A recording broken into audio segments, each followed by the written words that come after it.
Pada video ini kita akan membahas tentang perbedaan koloid, larutan, dan suspensi. Kita harus tahu contohnya masing-masing ya. Kalau larutan itu contohnya larutan gula.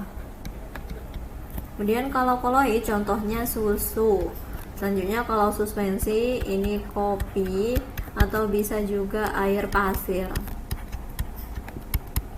Nah, dari contoh-contoh ini kita bisa membayangkan ya, kalau air ditambahkan gula menjadi larutan gula, maka dia nanti jernih kan ya.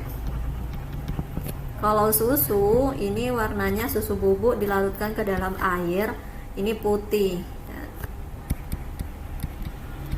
Kalau ini misalkan kita ambil air pasirnya ya, air ditambah pasir, maka nanti akan terjadi air pasir. Airnya, pasirnya berbeda ya. Maka dari contoh ini bisa kita ketahui perbedaan dari larutan, koloid, dan suspensi. Yang pertama, larutan itu adalah homogen. Homogen itu apa? Antara larutan, antara pelarut dan terlarutnya itu tidak bisa dibedakan. Jadi pelarutnya di sini kan ada air, pelarutnya air, terlarutnya itu gula ya. Jadi kalau air kemudian kita tambahkan gula, kita aduk, maka nanti kita sudah tidak bisa membedakan terlarutnya, itu namanya homogen. Kalau heterogen itu bisa dibedakan. Jadi koloid itu kelihatannya homogen, susu itu kelihatan homogen ya, udah tidak bisa membedakan. Tapi ternyata koloid itu kalau kita pakai mikroskop ultra dia bersifat heterogen, dia bisa dibedakan. Nah, susu itu campuran apa sih? Susu itu campuran antara minyak atau lemak dengan air ya. Kemudian kalau suspensi itu jelas heterogen. Kalau koloid itu kelihatannya homogen, akan tetapi ternyata dia heterogen kalau dilihat dengan mikroskop ultra ya. Kalau suspensi dilihat mata itu jelas heterogen. Nah, kan air, kemudian kalau kita tambahkan pasir, kalau kita aduk-aduk, lama-lama pasirnya, kalau kita diamkan, lama-lama pasirnya kan akan mengendap. Nah, itu adalah heterogen, bisa membedakan mana pasirnya, mana airnya. Nah, kemudian berdasarkan ukurannya, larutan itu ukurannya kurang dari 10⁻⁻1 cm, di mana 10⁻⁷ cm itu sama dengan 1 nanometer ya. Jadi larutan itu kurang dari 1 nanometer. Kemudian kalau koloid itu 1 sampai 100 nanometer.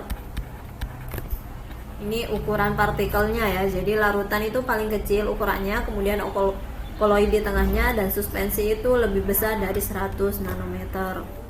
Suspensi yang paling besar ukurannya, jelas ya, terlihat dari contoh-contohnya. Kemudian larutan itu satu fase, fasenya itu tidak bisa dibedakan ya, fasenya cair. Kalau koloid nanti dua fase ya, jadi ada cair-cair, ada dua fase. Kemudian kalau suspensi jelas dua fase.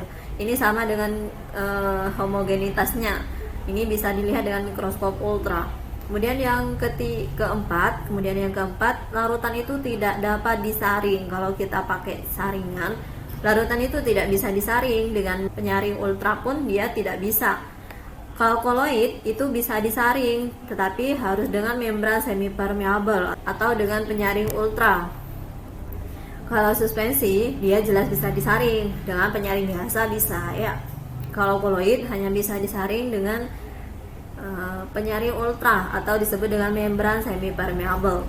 Selanjutnya kestabilan, larutan itu stabil. Stabil itu maksudnya apa? Kalau didiamkan dia tidak memisah, jadi larutan itu stabil.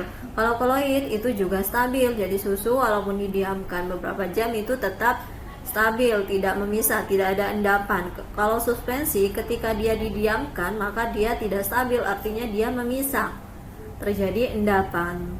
Nah, nanti koloid ini bisa tidak stabil ya, itu disebabkan oleh faktor-faktor, misalkan pembusukan.